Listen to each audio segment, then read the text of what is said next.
ওরে আমার জীবন জীবন নদী নাইয়া রে ওরে আমার জীবন জীবন জীবন নদী নাইয়া রে ওরে আমার জীবন জীবন নদী নাইয়া রে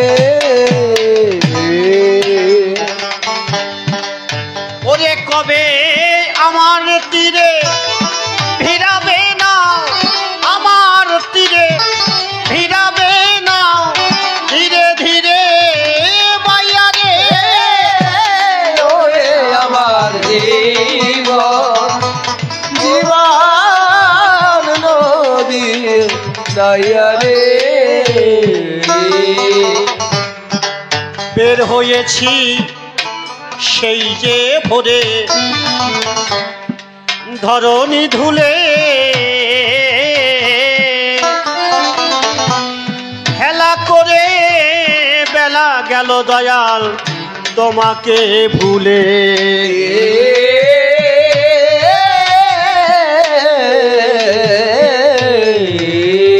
আর বের হয়েছি সেই যে ভোরে ধরণী ধুলে আমার হেলা করে বেলা গেল দয়াল তোমাকে ভুলে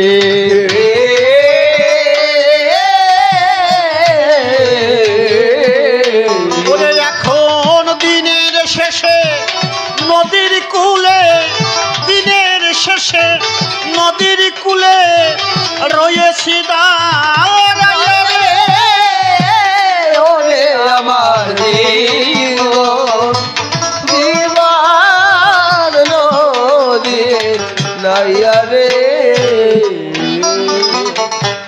16 আনা তফিল নিয়ে করেছি কারবার জমায় শূন্য খরচ বেশি দয়াল হইতেছে বারবার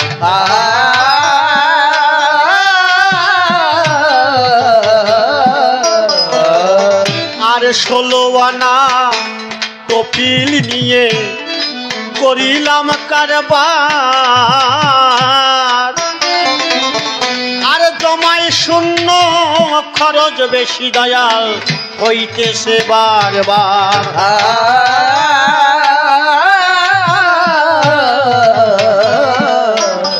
আমার হিসাবের ভুল নাই সারিবা হিসাবের ভুল নাই সারিবা দেখেছি মিলাইয়া রে ওরে আমার জীবন জীবন নদী নাইয়া রে নিজের হাতে নিজের বিপদ নিয়াছি গরি নদীর কূলে কাঁদি দয়াল বিপদে পড়ি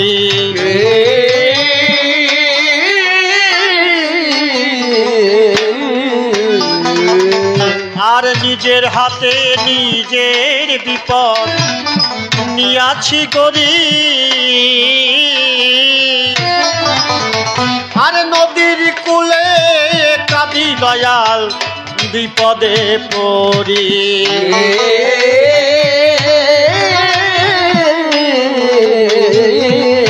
ওরে আমি দিন ভিখারি পারের করি দিন ভিখারি পারের করি ফেলাইছি হারাইয়া রে ওরে আমার জীবন জীবন নদী নাইয়া রে সাথী যারা গেছে তারা ফেলিয়ে আমায় এখন শুধু বসে আছি দয়াল তোমার ভরসায়।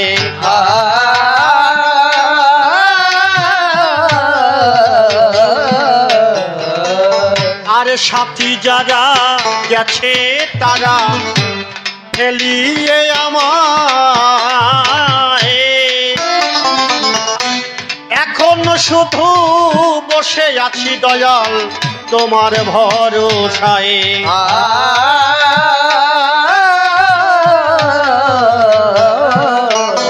আমায় কাঙাল বলে এইও ভাগায়, কাঙাল বলে এইও ভাগায়, দিও না ফিরাইয়া রে।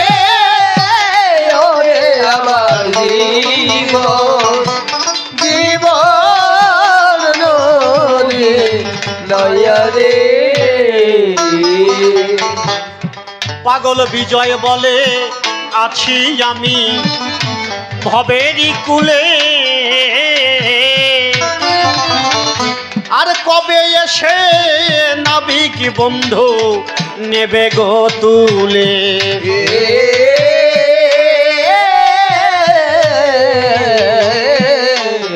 পাগল বিজয় বলে পড়ে আছি আমি ভবের কুলে, তুমি কবে এসে নাবিক বন্ধু নেবে গো তুলে।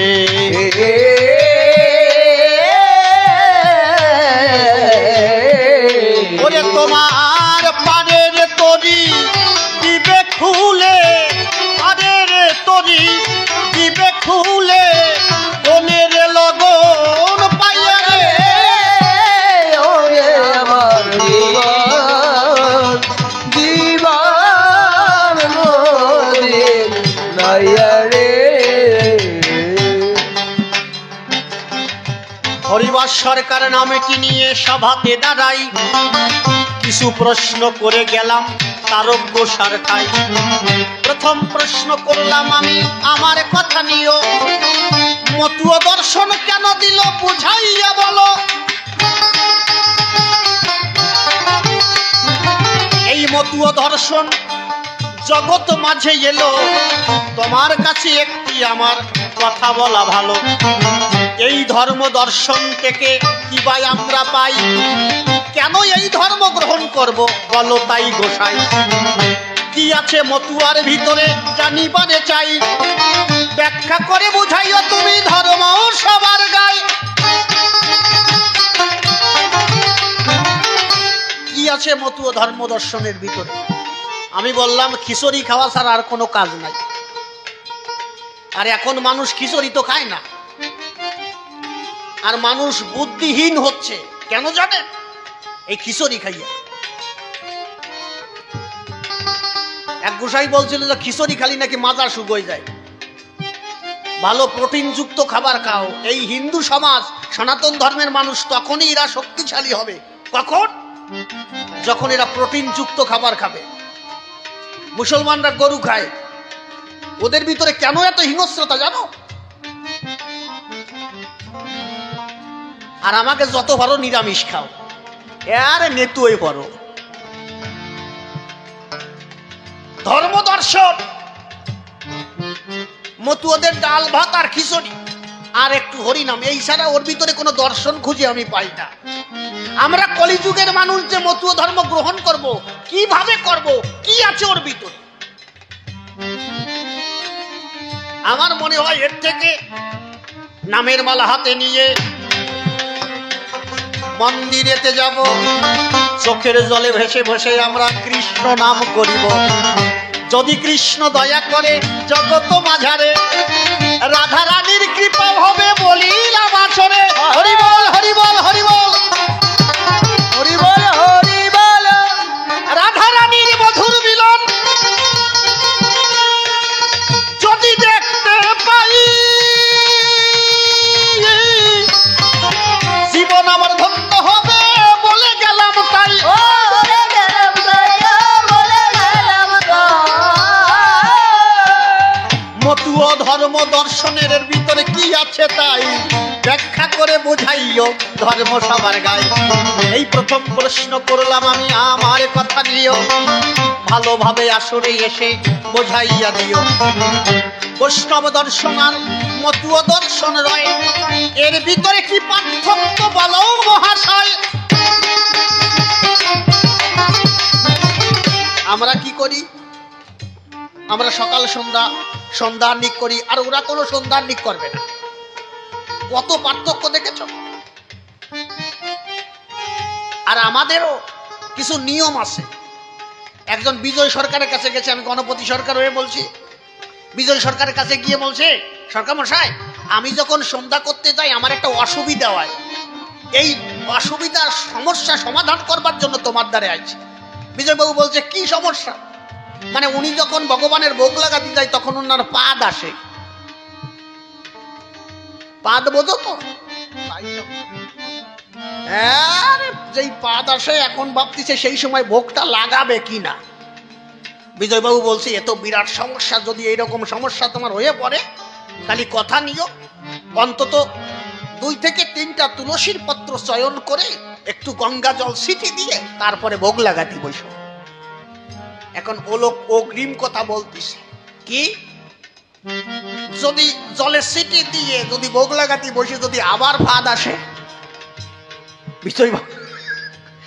বিজয়বাবু দেখছে তো সমস্যা, এটা বিরাট সমস্যা, আবার যদি তোমার পাদ আসে তাহলে আর কি করবা? এবার আর জলের ছিটি দিলে কাজ হবে না, এবার গঙ্গা জলে ডুবোই আসবা। কারণ অনেক সময় পাদের সাথে হাগা বেরোয়, কিন্তু হাগিও দেয় অনেক মানুষ আছে না। যদি একটু কোন রকম আমেশা হয়, যদি কোন রকম আমেশ হয় তাহলে তো কোনো কথা নাই। কোথায় এবার তুমি নদীতে যাবা, গঙ্গায় যেয়ে স্নান করে হ্যাঁ গোবিন্দের চরণে ক্ষমা সে বলবা এবার যেন কোন রকম অসুবিধা না হয়। এখন বিজয়বাবুর কাছে করছে আচ্ছা গঙ্গা স্নান করে যদি আবার আসে, বাবু দেই আবার যদি ফাঁদ আসে। এখন বিজয়বাবু বলছে তোমার ভোগ লাগানি হবে না, কারণ তোমার ভোগ লাগানি ইচ্ছে না, তোমার লো পাদাপাদি করার ইচ্ছে। এই গোবিন্দের ভোগ লাগাতে গেলে তোর পাদ আসে না? তোর ওই কথা মনে পড়ে? রাধারানী গোবিন্দকে ভাবতে ভাবতে ভাবতে ভাবতে তমাল বৃক্ষকে জড়িয়ে ধরেছে। এই যে আমার কৃষ্ণ, একটা ভক্ত যখন ঠাকুরকে ভাবতে ভাবতে ভাবতে যখন ভাবসাগরে ডুবে যায় তখন তার কোনো চাওয়া পাওয়া থাকে না, দেহের কোনো খবর থাকে না, তখন রাধা কৃষ্ণের মধুর মিলন দর্শন হয়। হরি বল হরি বল হরি বল।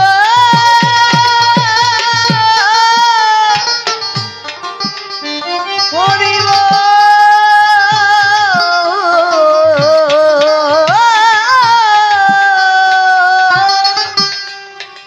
এই জন্য এখনো মানুষ মতুয় ধর্ম দর্শন বাদ দিয়ে বৈষ্ণবীয় ভজন নিয়ে এরা চলে।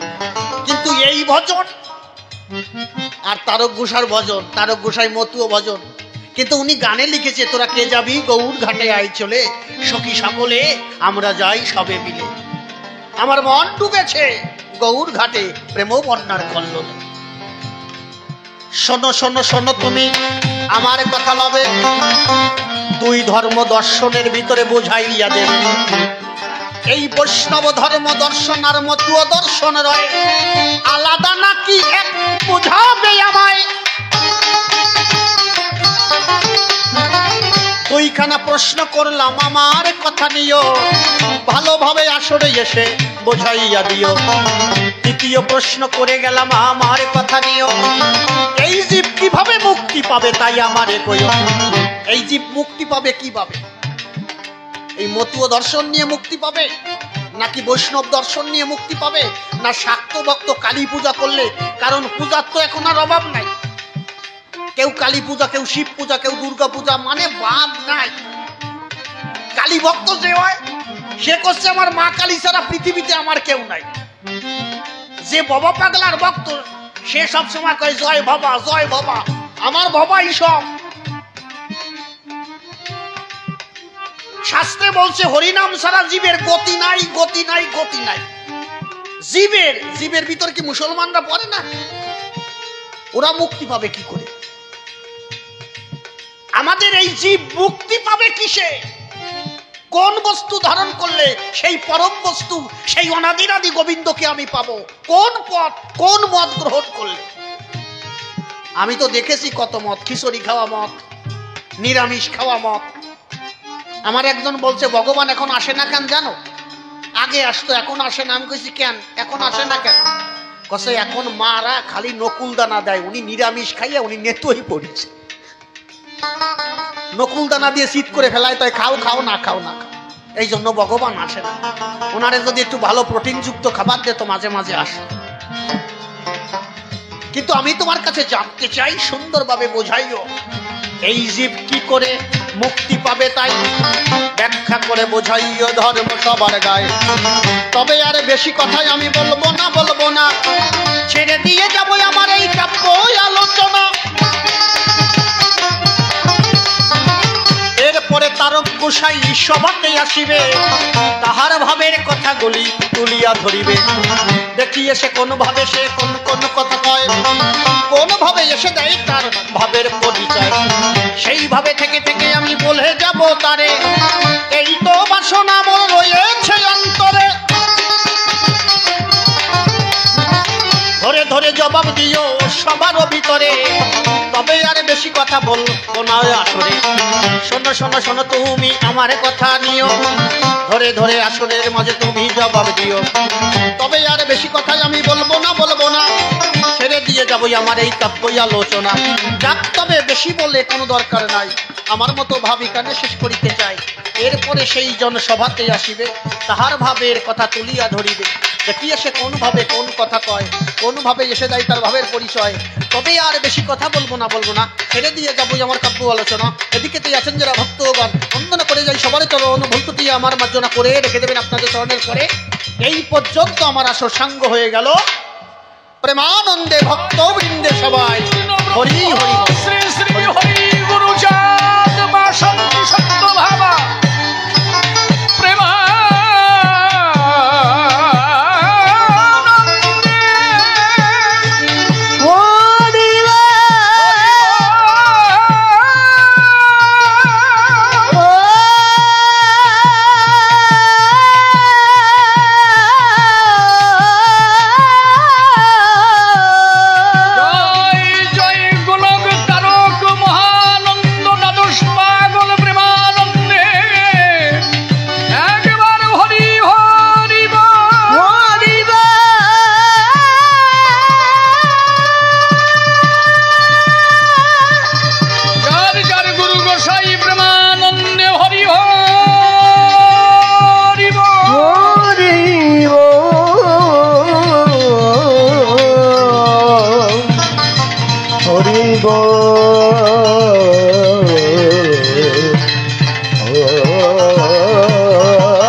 আলোচনা। আমি তারক গোসাই, আমার তারকেরই একটা গান গাইছি। হ্যাঁ,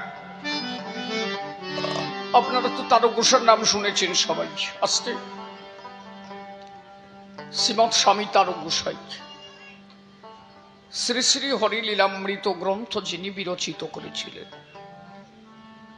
তিনি যদি না আসতেন হরিচাঁদকে কয়জন চিনতেন? আমরা তো অনেকে তারে দেখি নাই। বাবা তারক চান হাতে নিয়ে কলম খান বিরচিত করেছিলেন শ্রী শ্রী হরি লীলামৃত খান, যা করে পঠন পাঠন আমরা ঠাকুরের লীলা মাধুর্য করি আস্বাদ।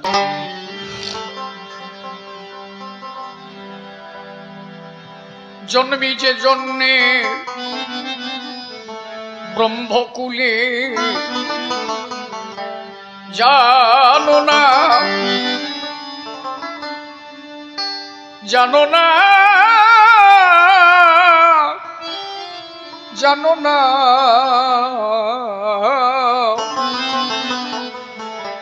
জন্মী যে জন্মে ব্রহ্মকুলে জানো না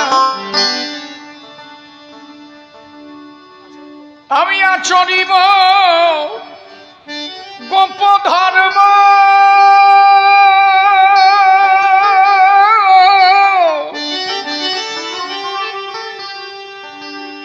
আমি আচরিব গোপ ধর্ম ব্রহ্মত্ব পথ রাখব না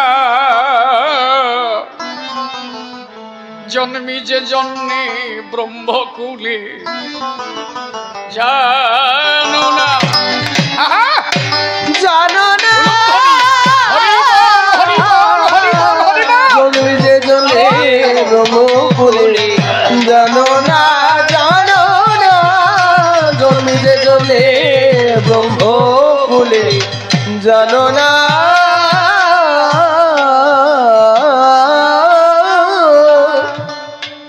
আমি আচরিব গোপ ধর্ম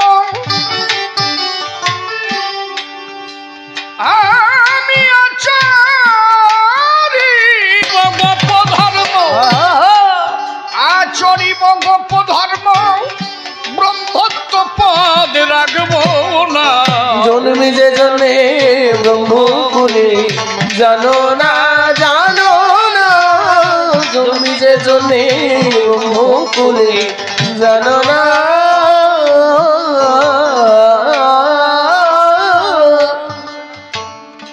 জীবের ঘটে না জীবত্ব গৌরবেতে সদা মত্ত গুরুতত্ত্ব পরমার্থ সে তত্ত্ব কেউ নিল না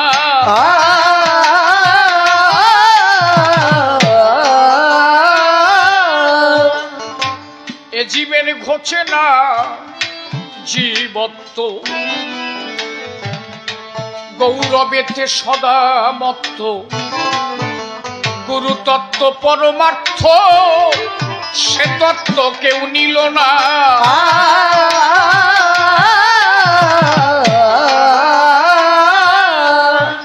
আপনি হইয়া নম্র এই জীবকে শিক্ষা দিতে ধর্ম হইয়া নম্র জীবকে শিক্ষা দিতে ধর্ম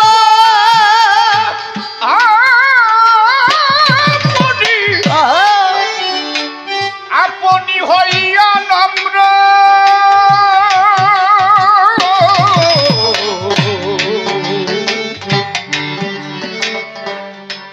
আপনি হইয়া নম্র জীবকে শিক্ষা দিতে ধর্ম আপনি হইয়া নম্র জীবকে শিক্ষা দিতে ধর্ম ত্রিনাদপি শ্লোক মর্ম ত্রিনাদপি শ্লোক মর্ম নইলে কেউ তা জানবে না জন্মি যে জন্মে ব্রহ্মকুলে জানো না জন্মি যে জন্মে ব্রহ্মকুলে জানো না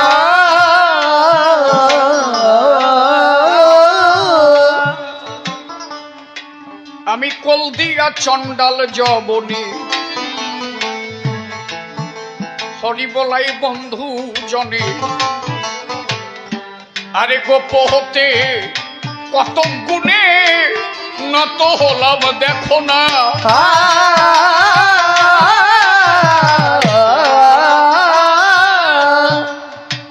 আমি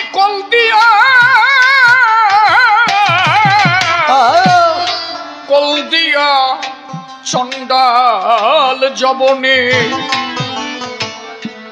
হরি বলাই বন্ধু জ্ঞানে গোপ হতে কত গুণে নত হলে দেখো না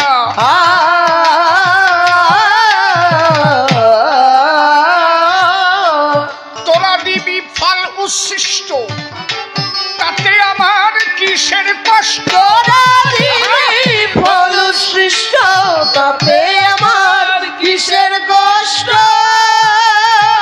ওরে ঝুরু ভুই মালির উচ্ছিষ্ট ঝুরু ভুই মালির উচ্ছিষ্ট মিষ্ট আমার জানো না জন্মি যে জন্মে ব্রহ্মকুলে জানো না জন্মি যে জন্যে ব্রহ্মকুলে জানো না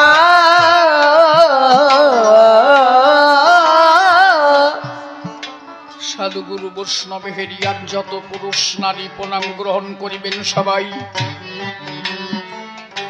কবিগান শোনবার তরে কাছে কিংবা ছেন্দুরে প্রত্যেকের শ্রী চরণে ভক্তিপূর্ণ প্রণতি জানাই। বিশুদ্ধ হয়েছে সভাখানা, কেউ হবেন না আনব না, প্রত্যেকের শ্রী চরণে মিনতি জানাই। আজ দুটি ভূমিকায় হচ্ছে কবিগান, বসে শুনছেন জ্ঞানীজন। আমি ভূমিকাতে তারক সাম ধর্ম সভার গায়ে। হালকা একটু মনিটরটা আসে, একটু হাত দিয়ে দেখো যদি হয়। আলোচনা সভাধারে বসে শোনেন নারী নরে।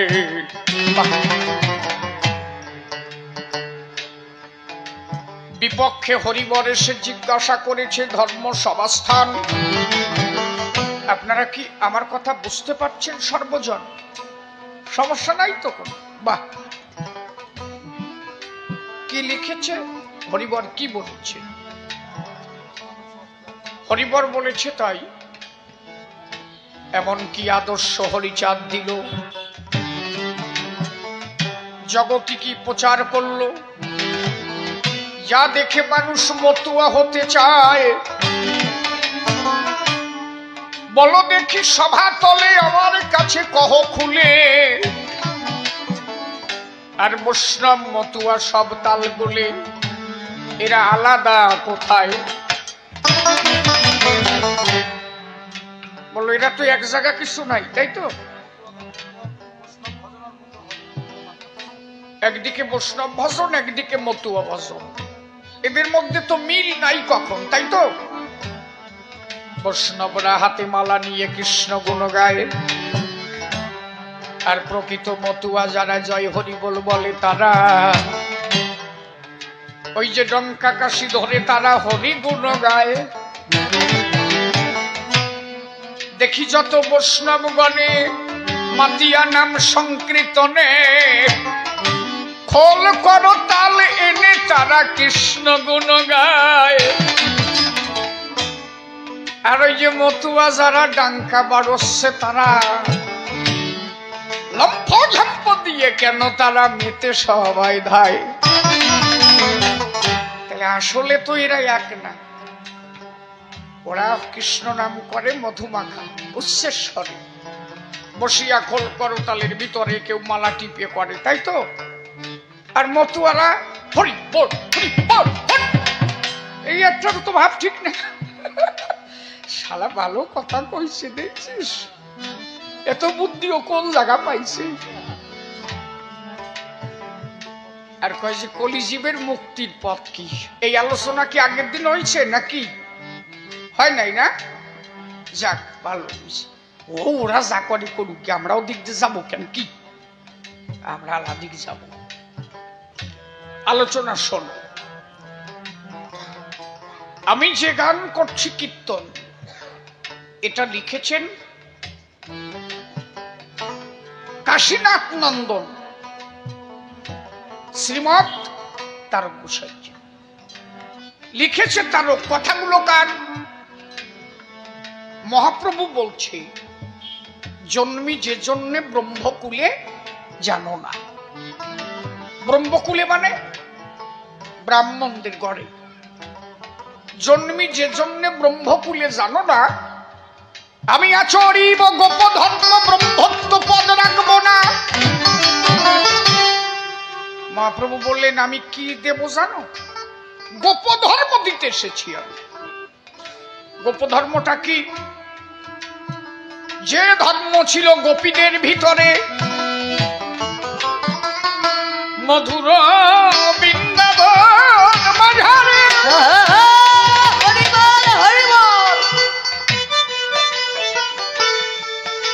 যে ওহুই তুকি লাগাতি কাবেদাতি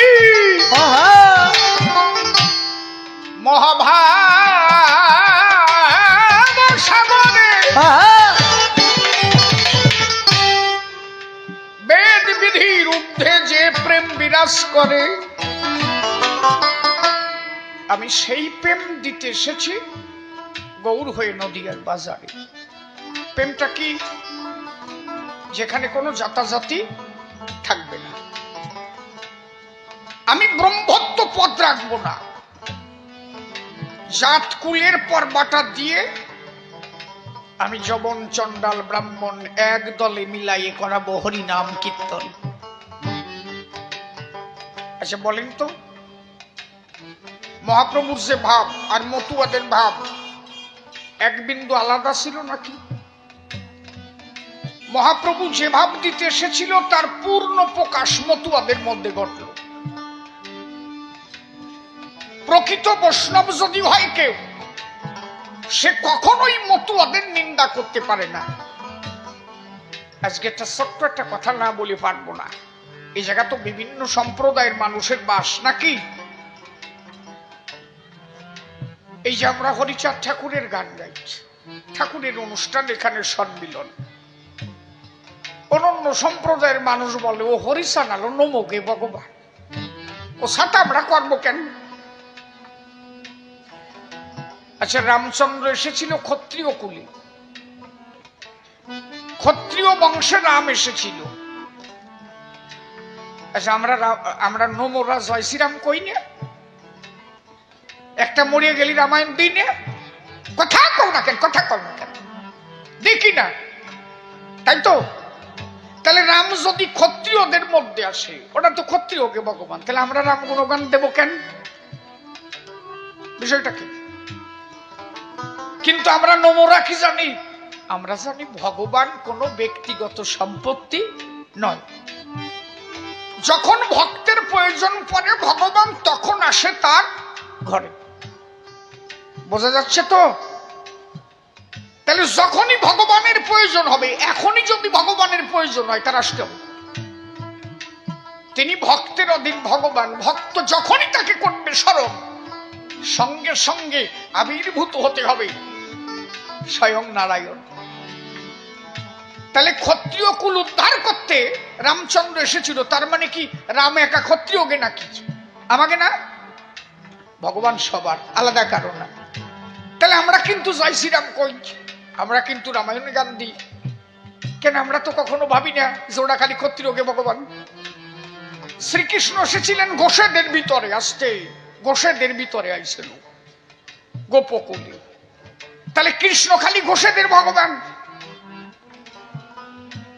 আচ্ছা, তা আমরা নমরা নামযজ্ঞ দিই কেন?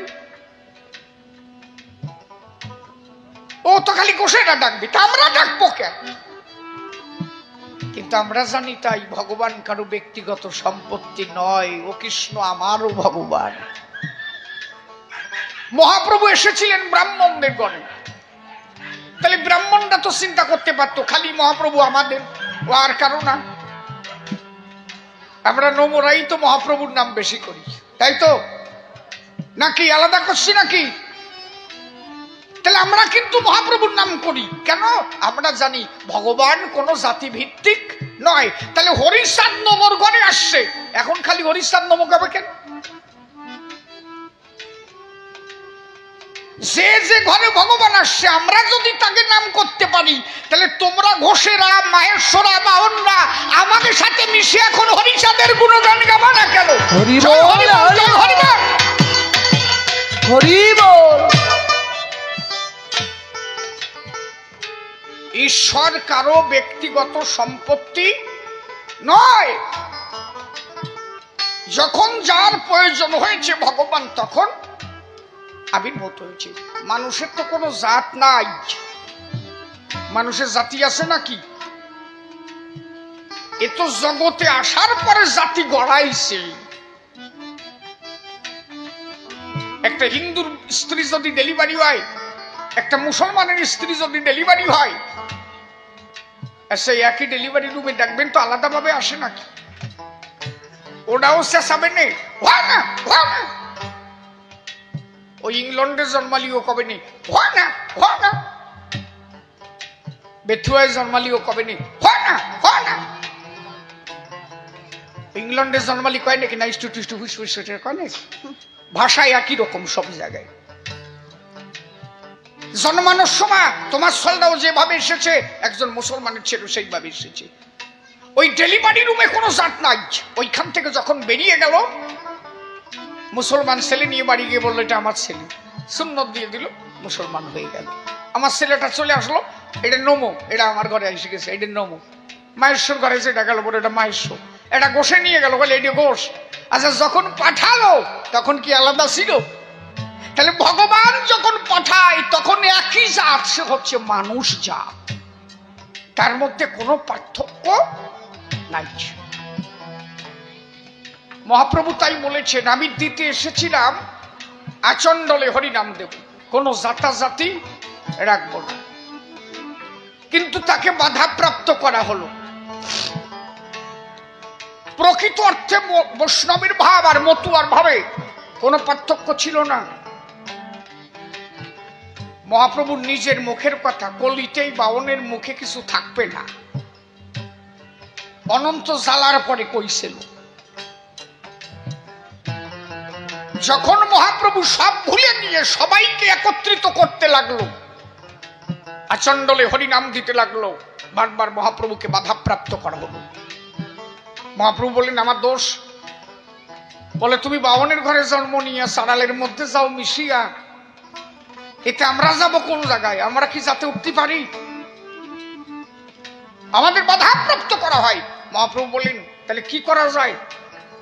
কয় ব্রাহ্মণ দেখলেন কি, এরে যদি আমাদের মধ্যে রাখি তাহলে কয়দিন পরে আমরা যে ওদের মাথায় কাঁঠাল রেখে কোষ খাবো, এইটা সম্ভব হবে না, কারণ ওটা আমাকে তা বললো তোমাকে সমাজ থেকে বহিষ্কার করা হলো। মহাপ্রভু বললেন ভালো, তবুও আমি হরিনাম ছাড়ব না। মহাপ্রভুর গতি আরো বেড়ে গেল। দেখেন, এই কয় বাউনে কোনদিন মহাপ্রভুকে মহাপ্রভু বলে ডাকে নাই, নিমাই বলে ডাকতো, ঘৃণার ঠেলায়। ঘৃণাটা কি? উনি সবাইকে গিয়ে বলতো আমার কাছে কোনো জাতি নাই, সবাই এক জাত, মানব জাত, মানুষের কোনো ভেদাভেদ নাই। আচণ্ডলে যখন হরিনাম দিতে লাগলো, সব যখন মাতোয়ারা হয়ে যাচ্ছে, বাউনটা দেখছে দফা তো সারিছে, তাড়াতাড়ি থামানো দরকার, ওরে তাড়াতাড়ি কোলের মধ্যে নিতে হবে। কয় বাউনে যে বললো কি, শোনো, তোমারে আমাকে জাতের দিয়ে ফেলাই নাই, তুমি রাগ করো কেন? তুমি আমাকে মধ্যে ফিরিয়ে আসো, আর এইভাবে কি আরম্ভ করিছো? তুমি যদি এই করো, শেষে আমাকে কেউ মানবে নে। বলে তা কি করা যায়? কয় যে তোমার জাতে তুলে নেব। কিভাবে জাতে তুলবা? ও যে আমাকে 100 জনকে খাতি দিলি তুমি জাতে উঠে যাবা, আর কোনো কথা নেই। 100 জনকে খাতি দিলি যাতে উঠে যাওয়া যায়? বলে হ্যাঁ যায়। ঠিক আছে, কবে আসবেন? বলে আগামী পরশু আসবেন। 1.5 তারিখ সাল ঠিক হলো, পরশু দিন ওরা আসলো। মহাপ্রভু তো ভগবান, গঙ্গার কাছে বললো কি, গঙ্গা এরা যখন আসবে কয়জন, করিতে স্নান তোর প্রতি করিবে গমন। কথা নবী, জল শুকোইয়ে ভিতরে সারা করে রাখবি, এই কয়শলা যে খাতি আসবে স্নান করতে গেলে ওই জায়গায় যেন ডুবে মরে, আর একটাও যেন না আসতে পারে। জল শুকোইয়ে সারা করে রাখলো। এরা কয়জন এসে যখন নদীর কাছে গেল, গিয়ে দেখলো কি জল নাই, তেল মাখাইয়ে গেছে নদীর ধারে, স্নান না করে এলো ঘরে, ডাক দিয়ে বলে মহাপ্রভুর গোচরে, আচ্ছা ওই জলে স্নান করা যাবে না। মহাপ্রভু বললেন কেন? বলো ওইখানে ডুব দিলে আর থালা গেলাস আমরা পাবো না। বলো ও জায়গায় গোলা পড়িছে, পরিস্থিতি ভালো না। বলে তাহলে আপনাদের স্নানও করা যাবে না, তাহলে আপনারা তো সেবাও নিতে পারবেন না, থালা গেলাস আর হবে না, যাক আপনারা বাড়ি ফিরে যান। বলে না না, আর কোনো জায়গায় জল নাই। বলছে আর এক জায়গা আছে। কোন জায়গা? বললো হবিউল্লাহ কাজীর বাড়ির পাতকুয়া। ওই কয় বাউন কয় যে হবিউল্লাহ কাজীর বাড়ির পাতকুয়োর জল তো মুসলমানের কুয়োর জল। বলো তো আরো জাত মারা কল। মহাপ্রভু বলেন ওই জন্য বলেছি ও জলে কাজ হবে না। আপনারা এমনি সুস্মার্গ বলে জান না। বড় বাউন দেখলো কি, বুড়োটা ওটা দেখলো যে স্যান যদি না করি ওই সোনার থালা পাবো না। বলো যে মেয়ের বাড়ির জলেও কাজ হয়। বলে হয়? বলো হ্যাঁ হয়। কিভাবে হয়? বলে আমাকে ভিতরে মন্ত্র আছে, সেই মন্ত্রে লেখা আছে মুসলমানের কুয়ো জলে কাজ হতে পারে, পাতকুয়োর মধ্যে যদি ঘটিতে দড়ি লাগাইয়ে ছাড়িয়ে দেওয়া যায়, মাঝখান দিয়ে ছেড়ে দিতে হবে। যদি জল সরাসরি ওঠে তাহলে আর দোষ থাকবে না, কিন্তু ওই যদি ঘটি পাতকুয়োর সারিতে বাড়ি লাগে তাহলে জল অপবিত্র হয়ে যাবে। মহাপ্রভু বলেন এরকম বান্দা ধরা মিথ্যে কথা, ঠিক আছে ঘটি দাও। ওরা যেই ঘটি দেশে মহাপ্রভু পবন দেবরে বলল কি পবন ভিতরে যাও, ঘটিতে জল উঠুক না উঠুক তুমি কে ভিতরে খাইও। ওরা কয়শালা যে উঠতে যাবে এমন ভাবে গুঁতো দিবা সারি যেন ফাটিয়ে যায়। ওই যে ঘটি উঠেছে এমন ভাবে ধাক্কা দিচ্ছে, ঠন ঠন আওয়াজ আসছে, উপরে ছোট ডাক আসছে বুড়োটার দ্বারে, এত আওয়াজ হয় কেন? বুড়োটা কয় যে কথা কইয়ে না, জল ঢালি আটা দাও, থালা গ্লাস পাবা না, টেয়ার তো পাও না। সব নিয়ে চলে গেল, গিয়ে দেখে চাল আছে, ডাল আছে, কলা আছে, সব আছে, আগুন নাই। বলে নিমাই খাওয়ার সময় করো উপহাস, তোমার হবে সর্বনাশ, সব দেশে আগুন দেও নাই। মহাপ্রভু বললেন আপনারা ব্রাহ্মণ, ব্রহ্ম জানাতি সব ব্রাহ্মণ, যারা ব্রহ্মকে জেনেছেন তাদের ব্রাহ্মণ কয়, তাহলে আপনাদের আগুন দিলে তাদের আপনাদের অপমান করা হয়। হ্যাঁ, বুড়োটা কয় যে দেখছি স্পিন মারতিছে, ও আগুন আগে জ্বলতো আজকাল জ্বলে না, তা তুমি জানো না? মহাপ্রভু বলেন এখনো জ্বলে, তবে খালি পইতে নিলে জ্বলে তা না। পৈতের দ্বারা ব্রাহ্মণ হয় না। সমদম তপসৌচ খান্তিরাজ্যব মেবাচ জ্ঞানাং বিজ্ঞানাং মস্তিকম্ম ব্রহ্ম কর্ম সববজম। 9টা গুণের হলে অধিকারী ব্রাহ্মণ বলে তারে ধরি, কিন্তু ওই পৈতের গুণে ব্রাহ্মণ ভারী, এটা কোন শাস্ত্রে লেখা নাই। আগুন এখনো জ্বলে, ও মুসলমানের ছেলে হলেও জ্বলে যদি ব্রহ্মকে কেউ জানে বিশ্বতলে। জ্বলে না পৈতের বলে, বলে সেইরকম ভক্ত কি আছে বিশ্বতলে? মহাপ্রভু বলেন আছে। কে? ডাক দিল, কোথায় আছে হরিদাস? এইবারে আমার পাশ।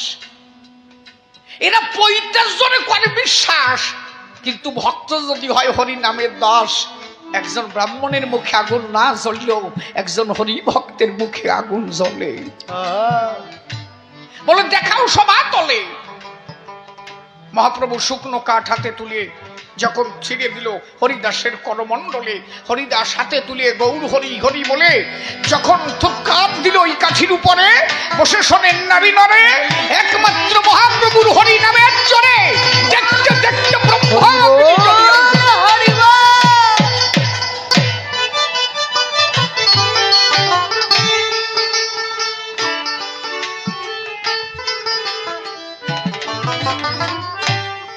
মানে মহাপ্রভু চেয়েছিলেন জগৎকে সাম্যবাদী ধর্ম দিতে, মানুষের মধ্যে মানুষের কোনো ভেদ বৈষম্য থাকবে না। হরিচাঁদ ঠাকুর কি বললেন? ও বলছে না যে মতুয়ার বৈষ্ণব এক না? হরিচাঁদ ঠাকুর কি বলেছে? জীবে দয়া নামে রুচি মানুষে তে নিষ্ঠা, ইহা ছাড়া আর যত সব ক্রিয়া ভ্রষ্টা। তুমি জীবকে দয়া করো, আর কিছু লাগবে না তোমার। তুমি মানুষ বলে মানুষকে ভালোবাসো, ছোট বড় ভেদ বৈষম্য ভেবো না। কুকুরের উচ্ছিষ্ট পেলে মোড়া খাই, বেদ বিধি শৌচাচার নাহি মানি তাই। একটা কুকুরের প্রসাদ তাই খাইছে। ভক্ত একবার ভক্তি মার্গে গেলে তখন আর তার কাছে কোনো বাধা থাকে না, সব একাকার হয়ে যায়। মহাপ্রভু তো সেইভাবে ডুবেছিলেন। চিন্তা করেন জ্ঞানী দলে মহাপ্রভুর পূর্ণ ভাব যতটুক সব মতুয়াদের মধ্যে মেলে, এক বিন্দু ভাব আলাদা নাই।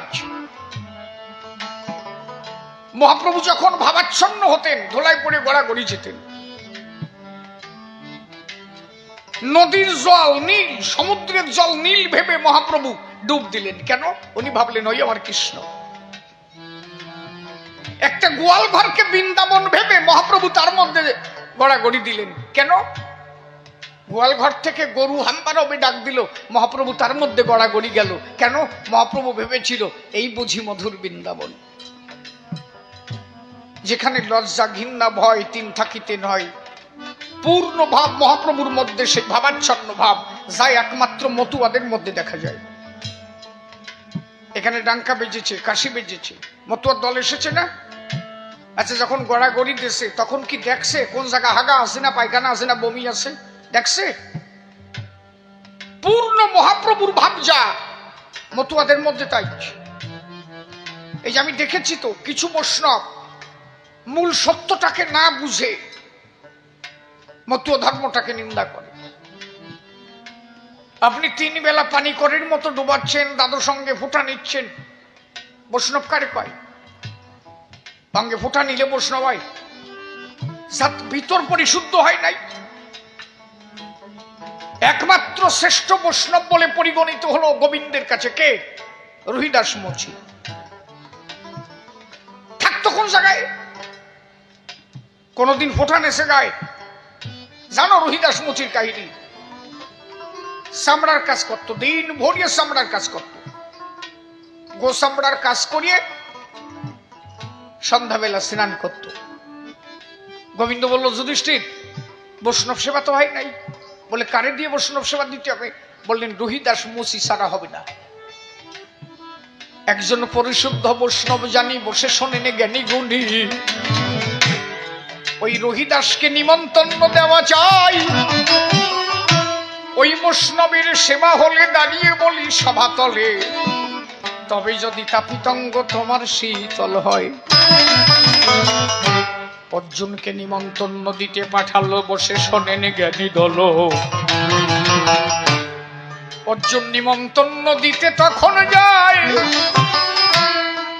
অর্জুন গিয়ে দেখতে পারে চামড়ার দুর্গন্ধ ছড়াচ্ছে ভিতরে।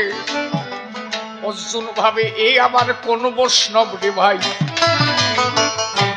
ডাক দিয়ে বলে, রহিদাসের ঠাই। হে বৈষ্ণব গোসাই, আমাদের বাড়ি 2 অন্ন সেবা গ্রহণ করা চাই।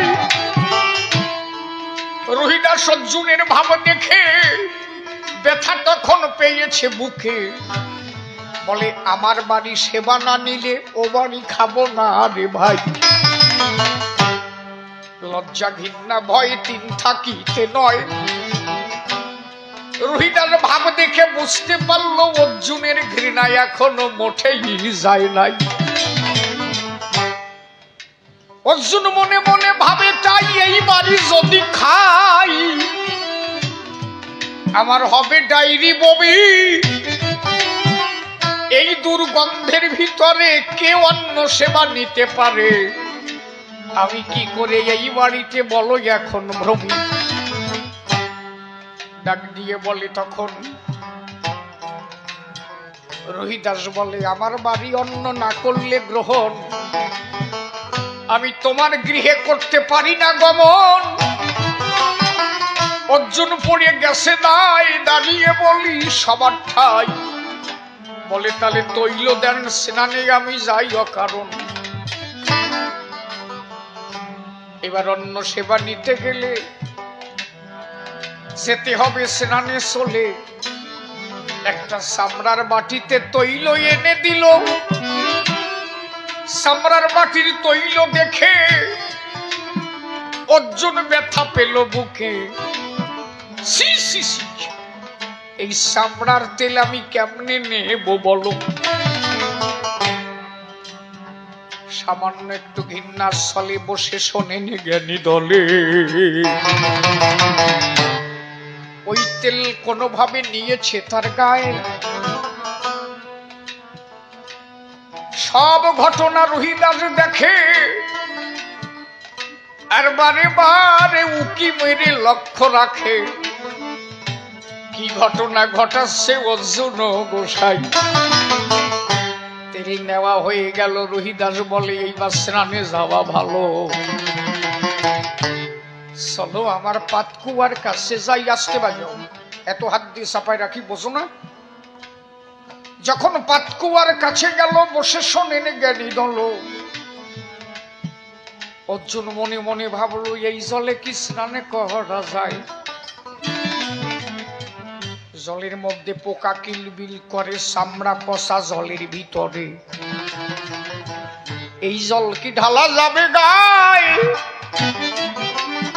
মনে মনে ভাবলো তাই, স্নান করি আর না করি ভাই, অন্তত একটা চামড়া টান দিয়ে দেখি জল কেমন দেখা যায়। ঘাটে যখন গেল চামড়া ধরে টান দিল, একটা চামড়া সরালো যখন, অর্জুন তখন দেখতে পারে ওই চামড়ার ভিতরে, ওই জলের ভিতরে দাঁড়াইয়ে আছে ভোলা পঞ্চানন। অর্জুন বলে, প্রভু তুমি এই জায়গায় কি হেতু গমন হেথায়? ভোলানাথ বলে, অর্জুন জানো না বিবরণ? শুধু কি আর আমি আসি তোমার কাছে, আমি বলছি আরো চামড়া টেনে দেখো, আছে অনেকজন। আবার যখন টান দিল বসে শোনেন জ্ঞানী দল, দেখে যে আদ্যা শক্তি মহামায়া দাঁড়াইয়া রয়। অর্জুন বলে, কি ভাব হলো? প্রেমানন্দে হরি বল। অর্জুনের হৃদয়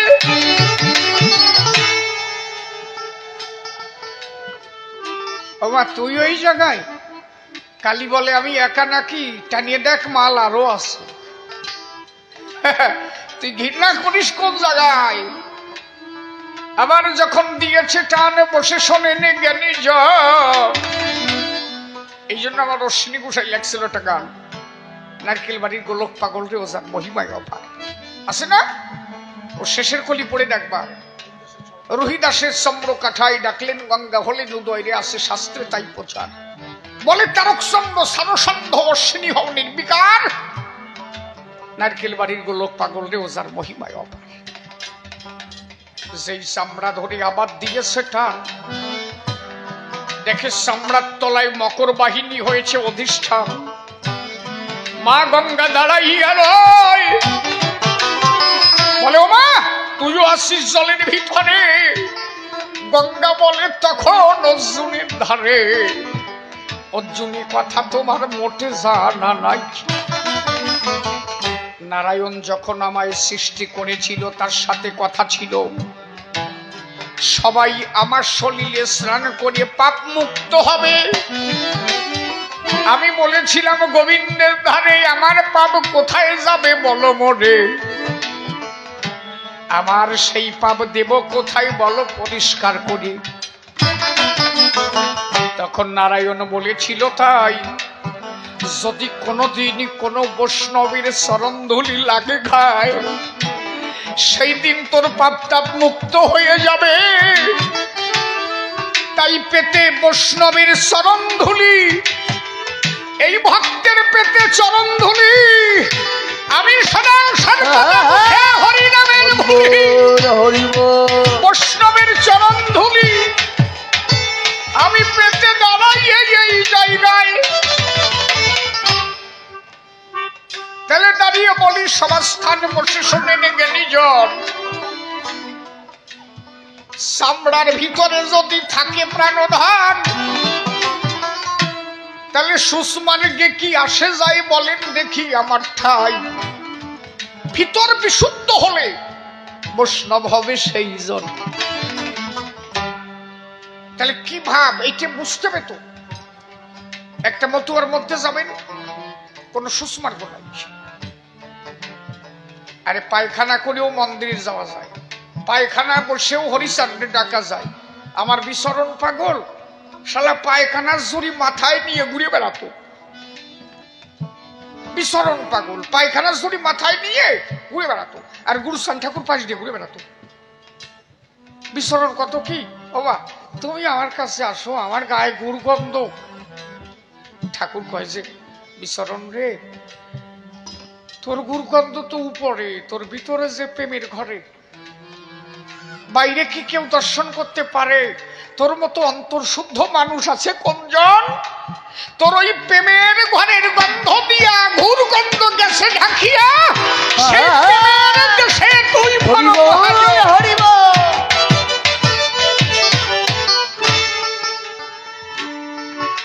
তুমি যদি ঈশ্বরকে বাবা ভাবো, আচ্ছা তুমি তোমার বাবার কোলে প্রস্রাব করেছো না? করো নাই?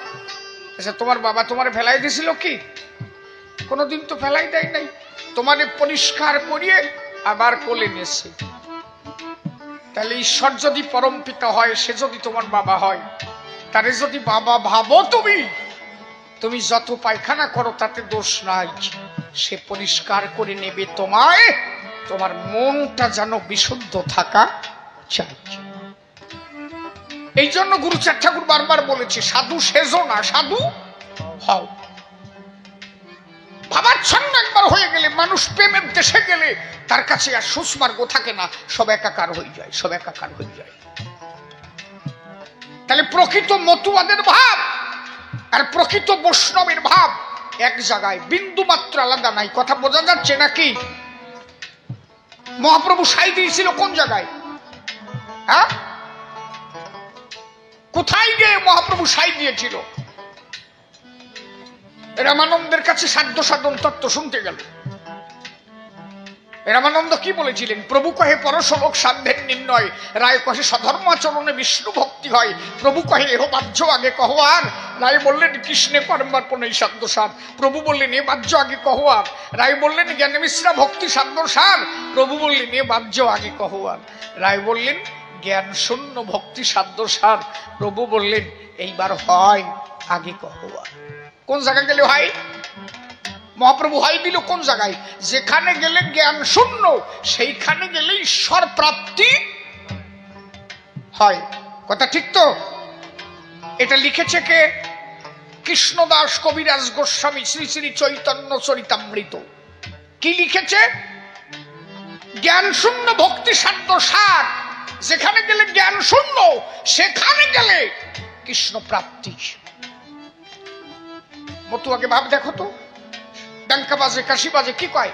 হরি বল, হরি বল, হরি বল, হরি বল, হরি বল, হরি বল, জয় হরি বল, জয় হরি বল, জয় হরি বল, জয় হরি বল, জয় হরি বল, জয় হরি বল, জয় হরি বল, জয় হরি বল, হরি বল, হরি হরি বল, হরি হরি বল, হরি হরি বল, হরি হরি বল, হরি হরি বল, হরি বল, হরি বল, হরি বল, হরি বল, হরি বল।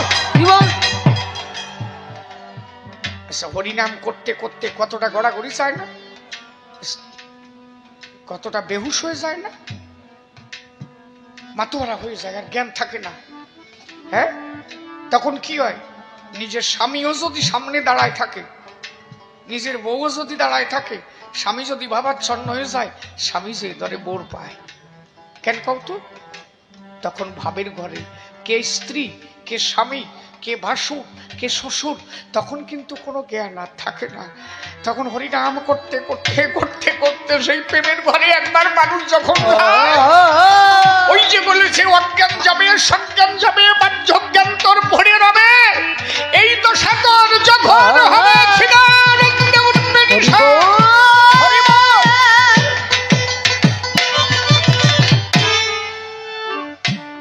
সেই দেশে যখন মানুষ পৌঁছায় যায়, তখন আর বাসুরও নাই, শ্বশুরও নাই, স্বামীও নাই, স্ত্রীও নাই, সবাই ধরে সবার পায়। জাগতিক জ্ঞান তখন আর তার কিন্তু কিছু নাই। এই ভাব মহাপ্রভু ছিল না?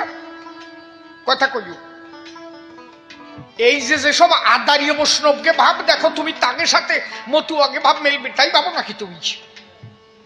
মহাপ্রভুর পরিশুদ্ধ ভাব কয়টা বৈরাগী মানে? কয়টা বৈরাগী মহাপ্রভুর পরিশুদ্ধ ভাব মানে? এক বিন্দু সুস্মার্গ মহাপ্রভুর মধ্যে ছিল না। কয়জন মানো? মহাপ্রভুরে ভাববে না যে তিনি কে, এই ধর্মের প্রবর্তককে? মহাপ্রভু তিনি যা দিয়েছেন তাই মানো। মহাপ্রভু চৈতন্য ভাগবতে পরিষ্কার বলেছেন। কি বলেছেন? মহাপ্রভু বলেছেন হরিনাম হচ্ছে মহামন্ত্র, 16 নাম 32 অক্ষর হচ্ছে তন্ত্র। লেখা আছে কোথায়? আনো আমার সামনে আনো, আমি দেখাই যাচ্ছি। শ্রী শ্রী চৈতন্য ভাগবত 98 পেজ। এটা গল্প কথা নাকি? বই যদি মানো আমার মানো, আর যদি গ্রন্থ না মানো তাহলে শিশিরে মানতে হবে না। পরিষ্কার মহাপ্রভু বললেন 16 নাম 32 অক্ষর হচ্ছে তন্ত্র, ওটা হরিনাম মহামন্ত্র না। একমাত্র হরিনাম মহামন্ত্র হচ্ছে হরি শব্দ, সেটা মতুয়ারা করে।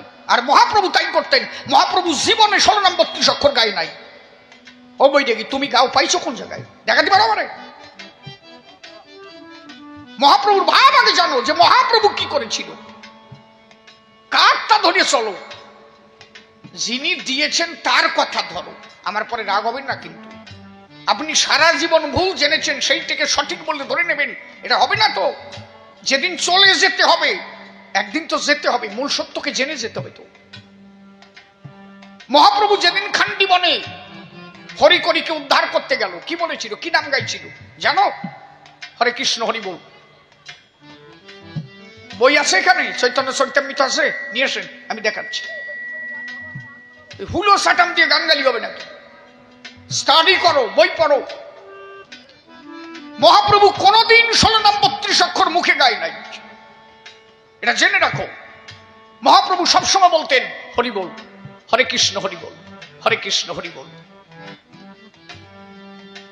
আমার কথা বোঝা যাচ্ছে নাকি? চৈতন্য ভাগবত, যেটা বৃন্দাবন দাস লিখেছেন, 98 পৃষ্ঠা, সেখানে পরিষ্কার মহাপ্রভু বলেছেন, কি বলেছেন? 16 নাম 32 অক্ষর তন্ত্র, হরিনাম মহামন্ত্র। যেটা মহাপ্রভু বলতেন হরি বল, এটা মতুয়ারা গায়, আলাদা কোন জায়গায়? মহাপ্রভু বলতেন হরি বল, সেই হরি বলি মতুয়ারা নাঙ্কা বাজায় কয়, একবার হরি বল, একবার হরি বল, হরি বল।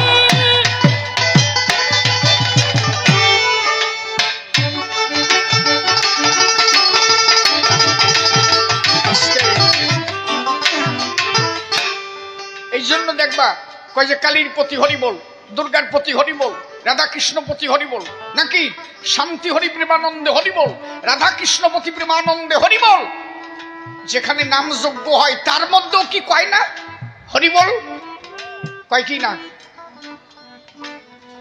16 নাম 32 অক্ষর গান হচ্ছে, তার মধ্যেও বলছে হরি বল। এটা হচ্ছে supreme power, higher antibiotic, Hari বল। এর যত সময় ওই নামের মধ্যে না প্রবেশ করবে, এই নাম যত সময় কোনটার মধ্যে না যাবে, শালা মরিয়ে গেলিও কইলে বলো হরি হরি বল, বলো হরি হরি বল, হরি বল। এইটা হচ্ছে মহামন্ত্র।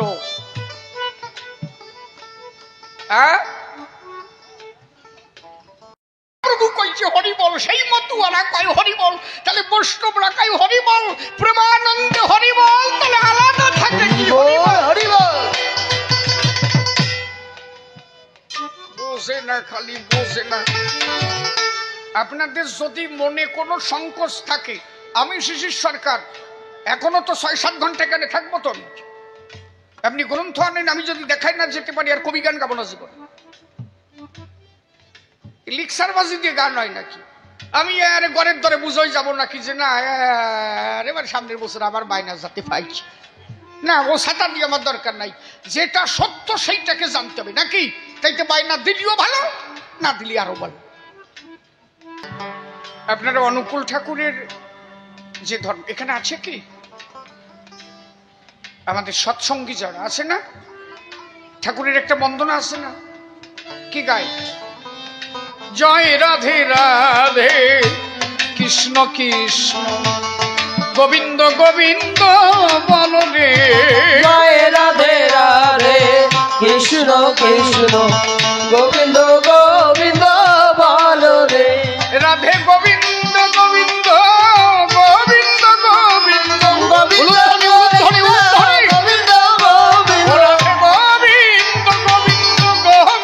গোবিন্দ গোবিন্দ বলে সদা ডাক করে। জয় রাধে রাধে কৃষ্ণ কৃষ্ণ গোবিন্দ গোবিন্দ বল রে। জয় রাধে রাধে কৃষ্ণ কৃষ্ণ গোবিন্দ গোবিন্দ বল রে। আমি না গোবিন্দকে ছোট করছি না মহাপ্রভুকে। আমার আলোচনাটা বোঝার বিষয়। মহামন্ত্রটা কি? গোবিন্দ বলেছেন ভাগবতে পরিষ্কার, মহাভারতে পরিষ্কার লিখেছে। মহাভারতের প্রথম পেজ, আপনি প্রথম পেজ খুলবেন, মহাভারতের প্রথম পেজে দেখবেন পরিষ্কার লেখা আছে সর্বশাস্ত্র বীজ হরি নামে 2 অক্ষর, আদি অন্ত নাহি যার বেদে অগোচর। হরিনাম কয় অক্ষর? দ্বি-অক্ষর, সেটা কি? হরি। হরি নামই হরি। আচ্ছা, আমার যদি বলা হয় আপনার নাম কি? শিশির, তাই তো? যদি বলা হয় শিশির নাম কি? আরে শিশির নাম তো শিশিরই, তাই তো? শিশির নাম কি? শিশির। আরে শিশির নাম কি? আরে শিশির নাম শিশির। কি কও কি তুমি? হরি নামই হরি, হরি নামই হরি। এই জন্য বলছে সর্বশাস্ত্র বীজ হরি নামে দ্বি-অক্ষর, আদি অন্ত নাহি যার বেদে অগোচর। এই জন্য ঠাকুর অনুকূল চন্দ্র বললেন। কেন অনুকূল ঠাকুর বলতে পারতো না যে আমার যারা সৎসঙ্গী সবসময় বলবা অনুকূল অনুকূল? বলতে পারতো তো, কই তা তো কই নাই। উনি কইছে আমার নামে কাজ হবে না। কি নামে কাজ হবে জানো? সারো রে মন কপট চাতুরি বদনে বল হরি হরি। অনুধ্বনি অনুধ্বনি, হরি বল হরি বল। বদনে বল রে বল হরি হরি। সারো রে মন কপট চাতুরি বদনে বল হরি হরি। ছাড়ো রে মন কপট চাতুরি বদনে বল রে মন হরি হরি। হরি নাম পরম ধর্ম জীবেরই মূল মর্ম। নাম পরম ধর্ম জীবেরই মূল ধর্ম। হরি নাম পরম ধর্ম জীবেরই মূল মর্ম। অধর্ম কুকর্ম সারো রে। জয় রাধে রাধে হরি বল, হরি বল। কৃষ্ণ কৃষ্ণ গোবিন্দ গোবিন্দ ভালো রে। জয় রাধে রাধে কৃষ্ণ কৃষ্ণ গোবিন্দ গোবিন্দ ভালো রে। ও রাধে গোবিন্দ নামটি বদনে লইয়া গোবিন্দ। গোবিন্দ বদনে গোবিন্দ। রাধে গোবিন্দ নামটি বদনে লইয়া নয়ন নীরে ভাসরে। জয় রাধে রাধে কৃষ্ণ কৃষ্ণ গোবিন্দ গোবিন্দ ভালো রে। জয় রাধে রাধে কৃষ্ণ কৃষ্ণ গোবিন্দ গোবিন্দ ভালো রে। এই জন্য ভাবটাকে বোঝো। একই কথা সবাই বলেছে। হরি মহাপ্রভু যে ভাব প্রকাশ করি সেই ভাব মতুয়ারা রেখেছে ধরি। এক বিন্দু পার্থক্য নাই। এবার যদি বলে বৈষ্ণবরা তারা শান্ত স্বভাবে খোল করতাল নিয়ে নাম করে, এই কেডা শান্ত ছিল দেখাতে পারিস? কোন বৈষ্ণবটা যখন ভাবের ঘরে চলে গেল কোনটা শান্ত ছিল একটু দেখাতো? মানে রূপ সনাতন পাগল হয়ে ঘর সারিয়ে জমি রাজার রাজকার্য সেরে বেরিয়ে গেল। মীরাবাই কি করলো? মীরাবাই কি করছিল? সংসার ছেড়ে নিজের স্বামী ছেড়ে দিয়ে পাগল হয়ে বেরিয়ে গেল না? রাধারানীরে কি কয়? পাগলিনী কয় না? না কি কয়? পাগলিনী কয় তো। মীরাবাইয়ের একটা গান আছে না, রাজরানী মীরা ভিখারিনী গিরিধারী তোমার লাগিয়া। তারে যে ভালোবাসবে, তারে যে ভালোবাসবে তার পাগল হতে হবে। তারে যে মন দেবে তার পাগল হতে হবে। এই চতুর্ভাব যার মধ্যে একবার ঢুকবে হয়তো কি অকামনা রাগাতি কাবেদাতীত। এই রাধা প্রেমের ঘরে যদি কেউ একবার প্রবেশ করে সে আর শান্তভাবে বসে থাকতে পারে?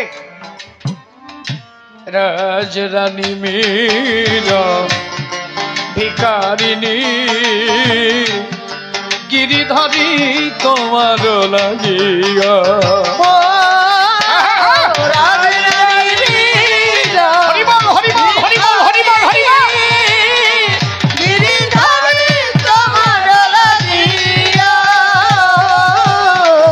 রাজরানী মীরা ভিখারিনী গিরিধারী তোমার লাগিয়া।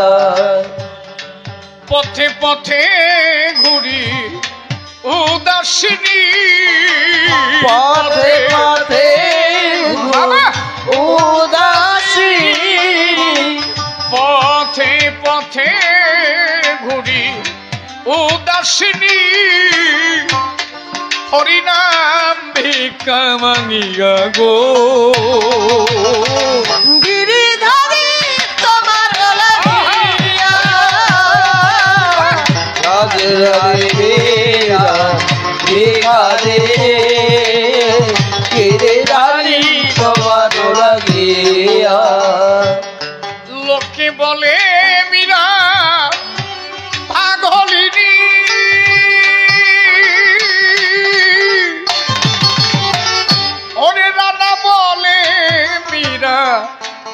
কলঙ্কিনী লোকে বলে মীরা পাগলিনী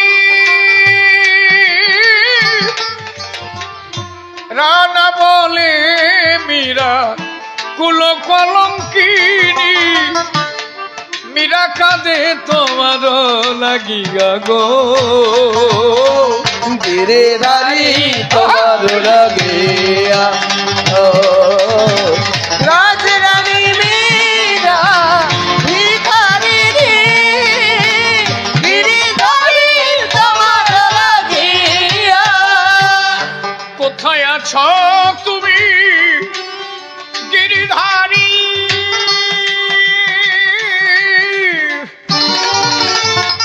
ও কোথায় আছো তুমি বংশীধারী কোথায় কোথায় আছো তুমি গিরিধারী ও কোথায় আছো তুমি বংশীধারী মীরা আছে আশা পথ চাইয়া গো গিরিধারী তোমার লাগিয়া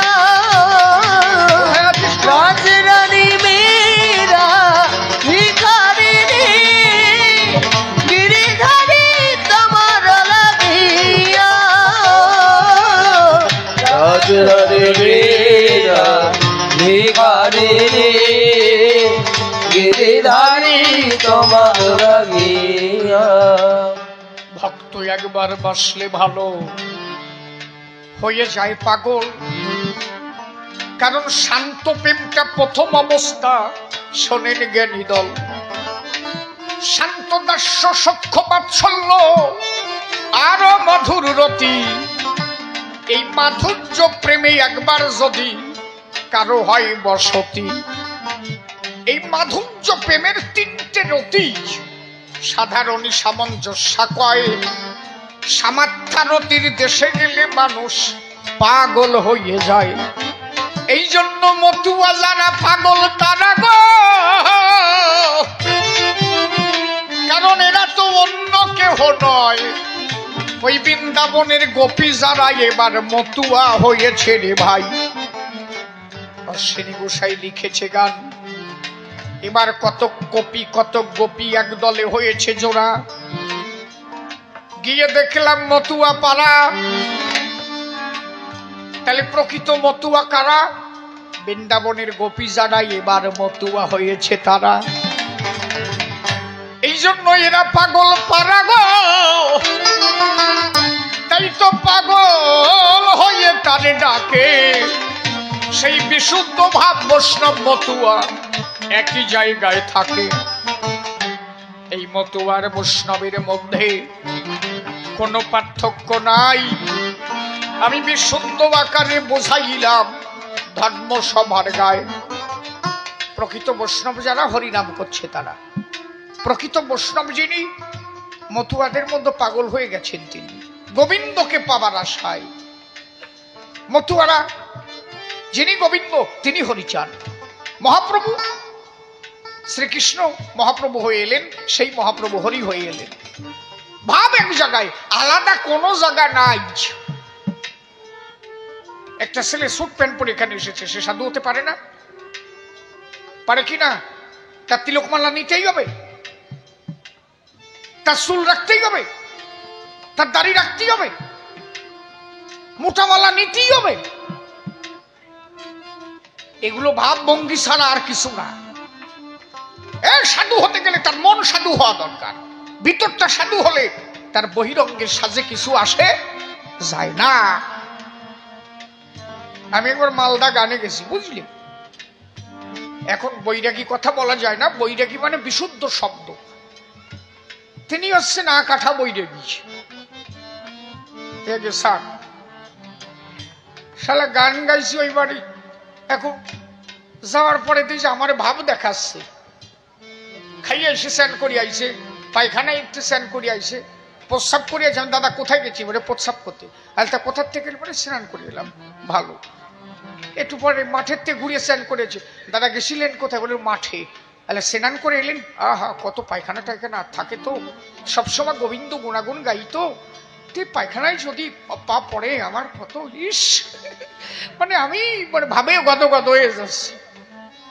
মানে আমার দেখাচ্ছে যে আমি কত বড় ভালো একজন। আমি বুঝতে পারছি যে তুমি যে কোন মাল আমার বোঝা হয়ে গেছে। কপাল ভালো, ওই লোক পরের বার পৌষ মাসে আমার গান হয়েছে ওই বাড়ি। এই বছর দাদা কোথার থেকে এলেন? বলে পায়খানা করে। আর স্নান করলেন না? কয় যে শীত পড়েছে মরবো নাকি। ৩৬ মাসের ভাব ভালো ছিল, পৌষ মাসের ভাব কাটিয়ে গেছে শীতের ঠেলায়। এগুলো অসল্লি না, এ করে কোনো কাজ হবে? হ্যাঁ শোন না, এসব বাদ। আমার ঠাকুর বলেছে কি, মতুয়া ধর্ম দর্শন কেন শ্রেষ্ঠ? এইবার শোন। লয়ে নিজ নারী ব্রহ্মচারী,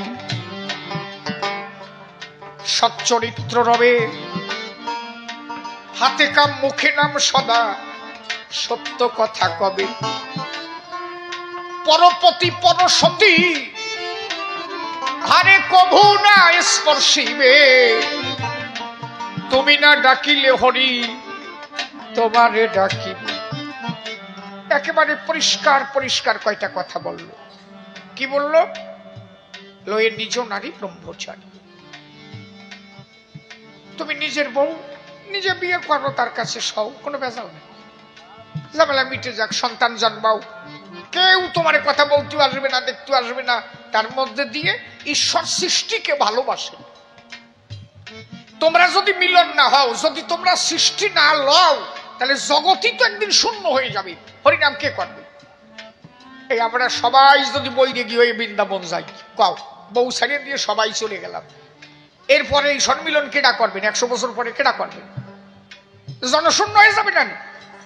আর আমার ঠাকুর বলছে না না, সৃষ্টি রক্ষা করো। সৃষ্টি রক্ষা না করলে ধর্ম থাকে না। তাহলে সৃষ্টি রক্ষা করো, নিজের স্ত্রী কোলে সব সৃষ্টি রক্ষা করে নাও, কোনো দোষ নাই।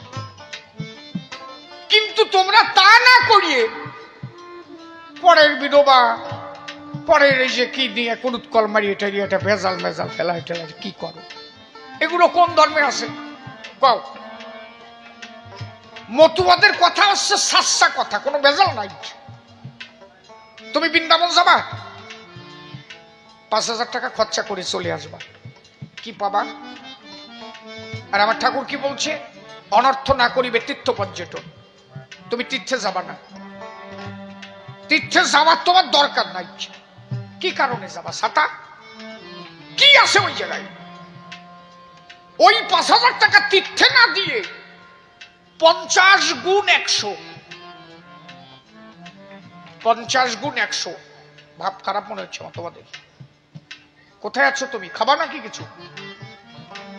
50 গুণ 100 ইকুয়াল টু ৫,০০০। প্রতিদিন যদি 100 টাকা খরচা করি, 50 দিন লাগে ৫,০০০ টাকা খরচা করি। তাহলে আমি তীর্থে গিয়ে ওই টাকাটা পান্ডাদের না খাওয়াইয়ে আমি যদি প্রত্যেক দিন 100 টাকার খাবার এনে আমার মা বাবার হাতে দিয়ে আমি প্রণাম করতাম, দান বাবা মাথায় হাত দিয়ে আশীর্বাদ করিত, তখন ঈশ্বরমুখী হও তুমি। হে গোবিন্দ, আমার সন্তান যেন ভালো থাকে, তুমি চরণ প্রান্তে রেখো আমার, ওহে কমলাক্ষে। এই যে মাতা পিতা গাছের গোড়া, হরি গাছের ফল, আরে গাছের গোড়া কেটে কেন আগায় ঢালো জল? আমার ঠাকুর বললেন তীর্থে না গিয়ে প্রত্যেক দিন ওই 100 টাকা করে তুমি মা বাবার জন্য ভালো খাবার আনো। মা বাবাকে 2 জন বসাইয়ে নিজ হাতে কেটে কেটে বাবারে খাওয়াই দাও, মারে খাওয়াই দাও। ওই যে মা বাবা জায়গায় বসে তোমার মাথায় হাত দিয়ে যে আশীর্বাদ দান করবে, শত তীর্থ ভ্রমণ করে সেই আশীর্বাদ তুমি পাবা না। কথা বোঝা যাচ্ছে আমার? পিতা স্বর্গ পিতা ধর্ম পিতা হি পরমং তপ,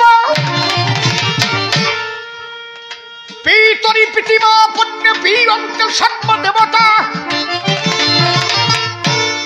জননী জন্ম ভূমিশ্বসজ্ঞাদপি গণীয়সী, মায়ের উপরে জগতে কেউ নাই। এই মাতৃঋণে ঋণী হলো নদী আর নিমাই। মাতৃঋণে ঋণী হলো বলে নেমাই সান আবার হরি হয়ে আসতে হলো। ওরে কেউ কিছু বলে না, কেউ কিছু বলে না, থাক। এত লোক বসে রয়েছে, এর মধ্যে মূর্তি আসলো কি খালি খালি নাকি? এর খালি খালি মনে হলো নাকি? ওই সেটা গুলি দিয়ে গেল, সাধু সঙ্গ করতে চায়। আরে মনে পড়ে গেল, দেখছি একটা জায়গায় আলোচনা করতেছিলাম, কব মনে পড়ে গেছে। কই রাই গোসাই নাম শুনেছেন? রাই গোসাই, এক ভক্ত এসে রাই গোসাইয়ের নিমন্ত্রণ করে গেল, বাবা আমার বাড়ি একটু মৎস্যপে যাইয়ে নে। বলে ঠিক আছে যাবা। কথা দিয়েছিল তখন গো যাবে মহোৎসব করিবারে, অধিবাস হয়ে গেল রাই গোসাই, যাই নাই তাহার ঘরে। অধিবাস হয়ে গেল, উনি যায় নাই। মৎসব হয়ে গেল, উনি যায় নাই। এখন ওই শিষ্য ছেলে চাল ডাল মাথায় নিয়ে গুরুদেবের বাড়ি আসছে। এই যে চাল ডাল থুয়ে গেলাম, কথা তো রাখলে না, গুরু হইয়ে মান্যতা দিলে না। গুরু হলে তার গুরুত্ব লাগে, কথা দিলে যাবা। সারাদিন রাত পথের দিকে তাকাইছিলাম, কই একবারও তো আসলে না। রাই গোসাই বললেন কি দেরে না,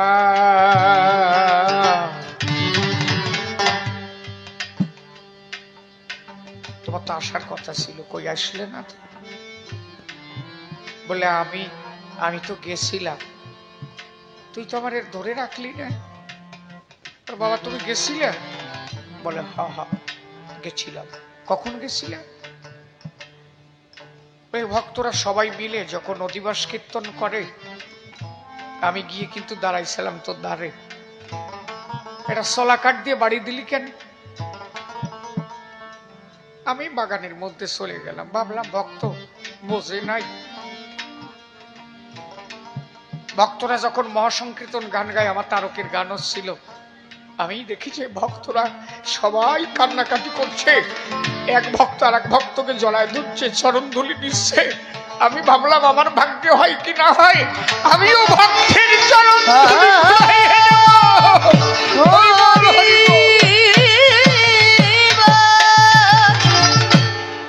আমি ভক্তের মধ্যে গড়াগড়ি গেলাম, আবার একটা চলা কাটতে বাড়ি দিলি। আমি বাগানে চলে গেলাম। সন্ধ্যাগত ভক্তরা যখন খেতে বসছে, ভাবলাম একটু বৈষ্ণব সাধুগুরু সেবা পাবো। তুই যখন আত্মনিবেদন করেছিস, আমি পাশে গিয়ে দাঁড়ালাম, যে আমার ভক্ত আত্মনিবেদন করে, আমি গুরু হয়ে তার পাশে দাঁড়াই। আবার একটা চলা কাঠ দিয়ে বাড়ি দিলি। তিনবার তোর কাছে গেলাম, কই একবারও তো ধরে রাখিস নাই। বললো বাবা আমি তো কুকুর বাড়ইছি। বলে আমি তো ওইভাবেই গেছি। তুই জানিস না, যেখানে সাধুগুরু মহাজন আসে, যেখানে কৃষ্ণ ভক্ত হরি ভক্তের চরণ ধুলি পড়ে, সেখানে পশু পাখি কীট পতঙ্গ সবাই হরি নামে বলে হরি হরিব।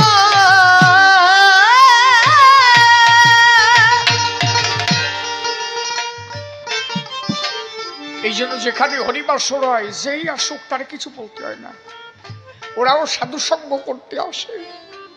ওই যে রাধা বল্লভের একটা গান আছে না, ওরে যার সাথে নাই প্রেম প্রীতি, যার সাথে নাই প্রেম প্রীতি, তার পূজায় কি মন বসিবে, বোঝো না রে ও পাগল মন, কিসে কৃষ্ণ ভজন হবে, বোঝো না রে। যার সাথে নাই প্রেম প্রীতি, যার সাথে নাই, যার সাথে নাই প্রেম প্রীতি, তার পূজায় কি মন বসিবে, বোঝো না রে ও উলুধ্বনি উলুধ্বনি হরিবল হরিবল হবে, বোঝো না রে। যার বদন দেখা মাত্র তোমার মনে লাগবে আনন্দ, আরে তুমি বুকে জড়ায় ধরে ভেবো এই তো তোমার গোবিন্দ, এই তো তোমার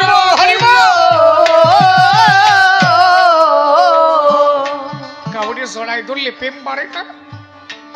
ভক্ত সঙ্গ কেন করে? কোন একজনের দিকে তাকালে, তারে দর্শন করলে আরো প্রেম বাড়ে। তখন তারে যদি আরো জড়ায় ধরো, দেখবা তোমার প্রেমের ভাব আরো দ্বিগুণ হয়, প্রেম তত বাড়ে। ভক্ত পরশে যার বদন দেখা মাত্র তোমার মনে জাগবে আনন্দ, ও তুমি তারে বুকে জড়াই ধরে ভেব এই তো তোমার গোবিন্দ, এই তো তোমার গোবিন্দ।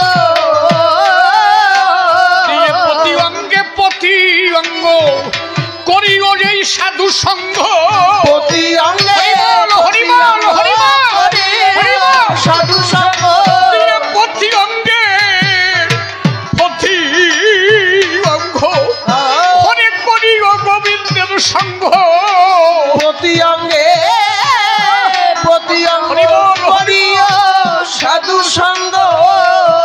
তোমার উথলিবে উথলিবে প্রেম তরঙ্গ, উথলিবে উথলিবে প্রেম তরঙ্গ, তাপিতঙ্গ শীতল হবে বোঝনারে অভ্রাক্রমণ কৃষ্ণে কৃষ্ণ ভজন হবে, বোঝনারে অভ্রাক্রমণ কৃষ্ণে কৃষ্ণ ভজন হবে, বোঝনারে। ওরে প্রেম সোহাগে কাছে টেনে তোমার প্রিয়া কিনবা প্রিয়জন, তারে প্রাণ বল্লভ গোবিন্দ জ্ঞানে দিও প্রেমের আলিঙ্গ, প্রিয় প্রেমের হরিবল হরিবল হরিবল হরিবল, তারে প্রেম সোহাগে কাছে টেনে ওরে প্রিয় কিনবা প্রিয়জন, তারে প্রাণ বল্লভ গোবিন্দ জ্ঞানে দিও প্রেমের আলিঙ্গ, প্রিয় প্রেমের আলিঙ্গ। তোমার মুখে যাহা মিঠা লাগে তুমি সপে দিও গোবিন্দের ভোগে, গোবিন্দের ভোগে। ও তোমার মুখে যাহা মিঠা লাগে সপে দিও গোবিন্দের ভোগে, তোমার পরাণ কান্দে পরাণ কান্দে, তোমার পরাণ কান্দে পরাণ কান্দে যাহার লেগে পরাণ কান্দে, পরাণ কান্দে যাহার লেগে তার প্রতিমায় ডুবে রবে, বোঝনারে অভ্রাক্রমণ কৃষ্ণে কৃষ্ণ ভজন হবে, বোঝনারে অভ্রাক্রমণ কৃষ্ণে কৃষ্ণ ভজন হবে, বোঝনারে। সবার চাইতে গোপন পীড়িত তোমার যার সঙ্গে আদান প্রদান, ওরে তার প্রতিমায় পূজা দিতে লাগে না ধর্মের বেদ বিধান, লাগে না ধর্মের বেদ বিধান। সবার চাইতে গোপন পীড়িত ওরে যার সঙ্গে আদান প্রদান, আমি তার প্রতিমায় পূজা দিতে লাগে না ধর্মের বেদ বিধান, লাগে না ধর্মের বেদ বিধান। আছে পঞ্চরস একত্র করা, ঈশ্বরের পূজা দিতে কোনো মন্ত্রতন্ত্র লাগে না। মীরাবাই বলেছে শুধু প্রেম হলেই তারে পাওয়া যায়। আমার অশ্বিনী গোসাই বলেছে প্রেম শূন্য জীর্ণ দেহে কি বা প্রয়োজন, যার নাই ভক্তি রতন প্রেম আর সাধন অকালে কালের মুখে হয় পতন। একজন বৈষ্ণব গোবিন্দ প্রাপ্তি হয়েছে তার প্রেমের জন্য, একজন মতুয়া হরি প্রাপ্ত হয়েছে একমাত্র প্রেমের জন্য। যেই ভক্ত হোক প্রেম পূর্ণ সে গোবিন্দ প্রাপ্তি হতে পারে না, হরি বল, হরি বল। প্রেমের ঘরে যায়। প্রতিমায় পূজা দিতে লাগে না ধর্মের বেদ বিধান, লাগে না ধর্মের ভেদ বিধান। আছে পঞ্চরস একত্রে করা মাটির হাড়িতে ভরা, পঞ্চরসে মাটির হাড়িতে ভরা। আছে পঞ্চরস একত্র করা এই দেহ মাটির ভাণ্ডেতে ভরা। রাধা বল্লভ বলে জানে যারা, রাধা বল্লভ বলে, ও রাধা বল্লভ বলে জানে যারা, প্রেমের মরা মল্লভ হবে বোঝো না রে ও ভ্রান্ত মন, কিসে কৃষ্ণ ভজন হবে। বোঝো না রে ও ভ্রান্ত মন, কিসে কৃষ্ণ ভজন হবে। বোঝো না রে। এই জন্য দাঁড়াইয়া বলি আমি, ধর্ম সমাস্থান সেই প্রেম ভাব আনতে হলে হয় ভক্তির প্রয়োজন। সেটার একমাত্র প্রথম স্তর তোমার মাতা পিতা যিনি, তাদের আশীর্বাদে পেতে পারো তুমি প্রেমের খনি। এই মাতা পিতা বিমুখ হলে কেহ সন্তুষ্ট নয়। আমার ঠাকুর তাই বারে বারে বলে গেছে, তাই মাতা পিতা ভক্তি করো, আর নাহি প্রয়োজন হাতে কাম মুখে নাম করবে সর্বক্ষণ। ঠাকুরের এই যে বাণীটা কি বলেছে, হাতে কাম করো মুখে নাম করো। আজকে এখানে আমরা হরিনাম দিচ্ছি, তাই না? এই যে মহোৎসবটা হয়ে গেল, যে কমিটি বর্গ পরিচালনা করেছিল তারা আগে একটা বাজেট পেশ করেছিল। বাজেটটা কি? যত ভক্ত আসবে তাদের আগে অন্ন সেবা দিতে হবে, তাই তো? হ্যাঁ, অন্ন সেবা দিতে হবে। অন্ন সেবাটা দিতে হবে। টাকাটা আমরা পাবো কোথায়? যারা গৃহী তাদের কাছে হাত পেতে ভিক্ষা করতে হবে। এইবার বলেন দেখি, ওই গৃহী টাকা কোথায় পাবে? গ্রামের সবাই কি সমান দান করে কি? যার একটু অর্থশালী বেশি, যার বাড়িতে চাকরি আছে সে 5,000 দেয়, যে জোন খাটে সে 500 দেয়, যে যা পারে দেয়। তো আচ্ছা, যদি কর্মটাকে প্রধান হিসাবে না ধরো, খালি যদি ধর্ম নিয়ে ব্যস্ত থাকো, তোমার ইনকাম আসবে কোথার থেকে? এই যে আজকে এত সাধু সঙ্গ হলো, কিসের বলে? কিছু টাকার বিনিময়ে। আপনি আমাকে কিছু টাকা দিয়েছেন, গান গাইতে এসেছি, ভক্তরা শুনেছে ওখানে কৃষ্ণ কথা হবে, তাই এত ভক্ত এসেছে। আচ্ছা, এই টাকাটা যদি আমার না দিতেন, আমিও আসতাম না, তাহলে এত ভক্ত এখানে এক জায়গা হতো না। তাহলে মূল সম্পদ কি? এই অর্থ। গুরুচাঁদ ঠাকুর তাই বলেছে, একাধারে অর্থকে কখনো অনর্থ ভেবো না। তুমি যখন জগতে এসেছো, তোমার জগতে বেঁচে থাকার জন্য অর্থেরও যেমন প্রয়োজন, তেমনি এই দেশ থেকে যখন তুমি ওই দেশে যাবে তার জন্য পরমার্থেরও প্রয়োজন।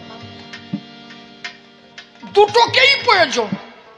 এই জন্য ঠাকুর বলেছে, হাতে কাম, হাতে যদি কাজ করো তাতে ইনকাম আসবে, তাই দিয়ে সাধু সঙ্গ হবে, আর মুখে নাম করলে তাতে তোমার পরমার্থের জোগাড় হবে। মনে রেখো তাই।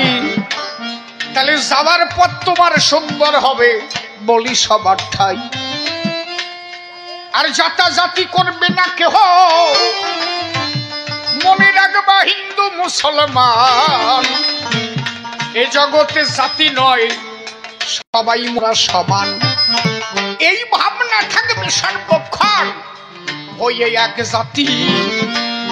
আমরা মিলেমিশে সবাই ভজব হরিপতি।